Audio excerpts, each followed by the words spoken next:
Keiko Fujimori, acá viene otra pregunta. Me piden que te pregunte qué es lo que piensas sobre el caso de Keiko Fujimori. Y no solamente sobre lo que piensa y plantea Keiko Fujimori, sino sobre el hecho de que se ha pedido la disolución de su partido y todo lo que ya sabemos que ha ocurrido, ¿no? Con la solicitud del fiscal José Domingo Pérez. O sea, ella ha dicho que es víctima de una persecución política. Bueno, Nicolás, creo que hay bastantes evidencias que hemos visto todos los peruanos, ¿no es cierto?, de vínculos con la corrupción, con el lavado de activos, que están siendo investigadas en el Ministerio Público, en el Poder Judicial. Hay que asegurar que eso siga su curso, ojalá lo más rápido posible, que se mida a todos con la misma vara, ¿no? Y por otro lado, creo que el pueblo soberano emita su opinión, ¿no?, sobre la propuesta de la señora Fujimori, que a mí me parece realmente, no, ella habla mano dura, ya sabemos para quién es la mano dura, ¿no es cierto?, para la gente, para el pueblo, para los comerciantes que desesperados salen a las calles a vender algo porque tienen que llevar un pan a la boca de sus hijos. A ellos se les da mano dura, ¿no es cierto? O a los agricultores como los de Ica o los del norte del país que salieron a la calle a movilizarse porque ya no daban más de abuso y explotación. Ahí, mano dura, palo, gas, balas, ¿no es cierto? Pero para los corruptos y mafiosos, para los lobistas y para las grandes empresas, mano blanda. Ya conocemos cómo es la mano dura de la señora K. Esa no es la mano dura que necesitamos. ¿Cómo va a ser la mano de Verónica Mendoza? Porque el problema de la corrupción ha atravesado transversalmente la sociedad peruana y los partidos, no importa de qué signo político fueran o sean. Y ustedes mismos en Justo por el Perú, o sea, y decimos tiene un proceso, ¿no es cierto? Vladimir Cerrón también tenía un proceso, es decir, y no son pocos los miembros de la izquierda que han estado involucrados en actos de corrupción. Susana Villarán. Entonces, ¿cuál va a ser la postura de Verónica Mendoza sobre este tema? Porque más allá de lo que haga la justicia, lo que prácticamente no ha ocurrido en ningún partido, incluyendo los de izquierda, que es que los propios partidos le tomen cuenta a sus miembros involucrados en hechos de corrupción o sospechosos de corrupción. A ver, Nicolás, aclaremos las cosas. Primero, yo coincido contigo en que lamentablemente la corrupción se ha generalizado y transversalizado. Le ha tocado a todos los partidos, a todos los niveles de gobierno, a todos los sectores. Es verdad. Pero la gran diferencia es que si en algún momento, ¿no es cierto?, en nuestro caso se identificó un caso de corrupción, inmediatamente nosotros hemos separado, hemos tomado distancia, hemos deslindado de esos personajes. No los defendemos ni los llevamos en nuestras listas como ocurre en otros partidos políticos, todo lo contrario. Y así será siempre. En un gobierno nuestro tendremos claridad y firmeza para deslindar, para sacar a los corruptos de donde corresponda y garantizar que se les investigue y se les sancione, Nicolás. Y en términos de política de Estado, nosotros hemos planteado una propuesta que incluye, por un lado, garantizar la autonomía del Ministerio Público y Poder Judicial para que investigue, sancione y mande a la cárcel a quien corresponda, pero sobre todo prevenir la corrupción para no llorar siempre sobre la leche derramada, sino evitar la corrupción. ¿Cómo? Con planificación, transparencia y participación ciudadana. Te quiero dar un ejemplito, Nicolás, tú me has pedido cosas concretas. ¿Cómo se priorizan las principales obras de infraestructura en nuestro país? Todos estos últimos años, ¿cómo se priorizaba? El Club de la Construcción, pues, como no había una planificación, como no había una lista de prioridades, entonces con acuerdos bajo la mesa, entre Odebrecht, Graña Montero y los funcionarios de turno del Ministerio de Transportes o de Vivienda, definían qué se hacía y qué no se hacía.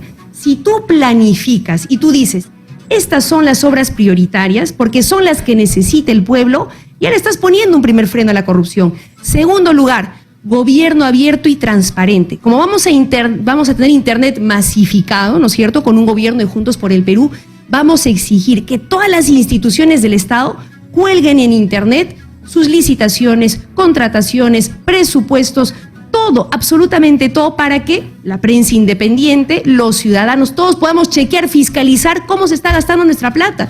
Y finalmente, capacitar también a la ciudadanía para que fiscalice, porque los mejores fiscalizadores, así como la Contraloría y todo lo demás, somos los ciudadanos, los que vemos en nuestro territorio si se está ejecutando o no la obra de saneamiento. Eso es fundamental fortalecer. Para tener la mayor cantidad de preguntas, me piden que te pregunte cómo es esto del cambio de la Constitución. O sea, ¿por qué es tan importante para ustedes cambiar la Constitución? ¿Por qué, Nicolás? Porque creo que la pandemia nos ha demostrado claramente que, por ejemplo, la salud, la educación, no puede seguir siendo solamente un servicio que el privado provee y el Estado se pone de costado, ¿no es cierto? Y nos deja morir por falta de oxígeno durante la pandemia.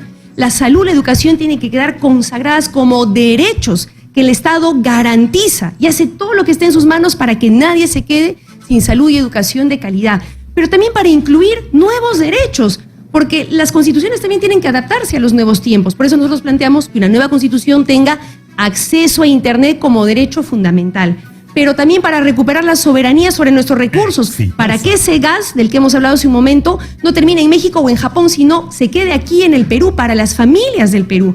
Esas son algunas de las razones por las cuales planteamos una nueva constitución. Pero lo que planteamos, Nicolás, en última instancia, es que sea el pueblo soberano el que decida. O sea, ¿quién va a decidir? ¿La CONFIEP, como siempre? ¿Los grandes medios de comunicación? ¿La prensa concentrada? No. En democracia, ¿quién decide, Nicolás? El pueblo. Entonces, que el pueblo decida. Vamos a convocar a un referéndum constituyente para que el pueblo soberano diga si quiere o no una nueva constitución. Ese es el camino democrático. Y sobre el tema del vacunagate, me está corriendo, me dicen en el Congreso, una moción de censura contra Francisco Sagasti por la declaración de Elizabeth Astete, que ha dicho que él no solo sabía, sino la autorizó. Francisco Sagasti ha negado esto enfáticamente, pero inevitablemente tiene que haber una investigación y un esclarecimiento de estos hechos. ¿Cuál es tu juicio sobre esto? Por supuesto, ¿Cómo se debe Nicolás, enfrentar esta situación? Por supuesto que tiene que haber investigación y sanción a quien corresponda, inhabilitación, ¿no es cierto?, a los desgraciados que se vacunaron saltándose la cola para que nunca más vuelvan al Estado a usar su lugar para beneficiarse personalmente. También hay que, por otro lado, asegurar total transparencia en la gestión de las vacunas, y eso es lo que haremos en nuestro gobierno, ese es nuestro firme compromiso, pero tampoco, Nicolás, mucho ojo, que no se utilice esto como pretexto para que algunos quieran hacer negociazo de las vacunas. O sea, ya el año pasado hemos visto con mucho dolor, con muchas muertes de por medio, lo que pasa cuando se hace mercancía de la salud, cuando se hace mercancía del oxígeno y empieza a costar 3.000, 6.000 soles, cuando una cama UCI empieza a costar en un hospital 500.000 soles, cuando una clínica utiliza las pruebas moleculares que le da el Estado y las revende para llenarse plata los bolsillos. No vamos a permitir que la vacuna sea un negocio, de ninguna manera, y que tampoco algunos quieran sembrar miedo, desconfianza en torno a la vacuna, que hoy es nuestra única esperanza de salir por fin de esta maldita pandemia.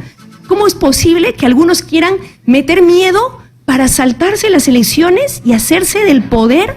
No lo vamos a volver a permitir, Nicolás, no lo vamos a volver a permitir. Ahorita la prioridad... Miedo, hay gente que le tiene miedo, es decir, el miedo, López Aliaga repite casi todos los días que no solamente tú, sino Johnny Lescano son el camino a Venezuela, a que el Perú se convierta en una nueva Venezuela, que tú eres una especie de, no sé, de Maduro peruana. Nicolás, nosotros lo que planteamos es vacuna universal y gratuita, priorizando a los que están en primera línea, personal de salud, maestros, a nuestros abuelos y abuelas. No entiendo por qué alguien tendría que tenerle miedo a eso.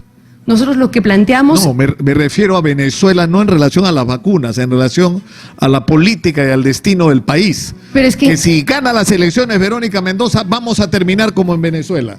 Eso es lo que dicen tus detractores, comenzando por López Aliaga. Por eso yo estoy explicando que eso no es así, que eso no es lo que planteamos. ¿Quién puede querer para su país lo que está pasando en Venezuela? Nicolás, por favor, es absurdo, de ninguna manera. Lo que queremos para el Perú es vacuna universal y gratuita y distribuida con justicia. Lo que queremos para el Perú es que nadie más se muera por falta de oxígeno medicinal. Por eso nosotros hemos dicho con claridad y firmeza, Nicolás, si es que tenemos que tomar el control de la producción y distribución de oxígeno medicinal, como lo permite la actual Ley General de Salud, lo vamos a hacer. El oxígeno tiene que llegar a nuestro pueblo para salvar. La gente, Nicolás, se está muriendo no por el COVID, se está muriendo por falta de oxígeno. Y el Estado se queda de brazos cruzados. Eso es inmoral. Hay que garantizar que el oxígeno llegue a la gente, llegue a las familias, que se hagan las plantas de producción de oxígeno, los centros de oxigenación temporal. Esa va a ser nuestra prioridad. Esa es la propuesta de Juntos por el Perú. Tenemos que terminar, lamentablemente, Verónica. Yo te agradezco mucho por haber estado con nosotros nuevamente. Después de tiempo nos volvemos a encontrar, pero tú confías en que vas a ir a la segunda vuelta. Que esto será, ¿cuál es el escenario que imaginas para terminar brevemente? que la Nicolás, gente escoja entre Verónica Mendoza y Rafael López. lo que yo puedo decir, Nicolás, es que vamos a trabajar muy duro y parejo para llevar nuestra propuesta de cambio al pueblo peruano. Yo creo que el pueblo peruano merece que en segunda vuelta, los que queremos un cambio, tengamos una voz. Y ahí vamos a estar. Muchas gracias a Verónica Mendoza, candidata a la presidencia de la República por Juntos por el Perú. Terminamos nuestra secuencia Elige Bien por el día de hoy y nos Muchas vamos a la gracias, pausa. Nicolás. Regresamos.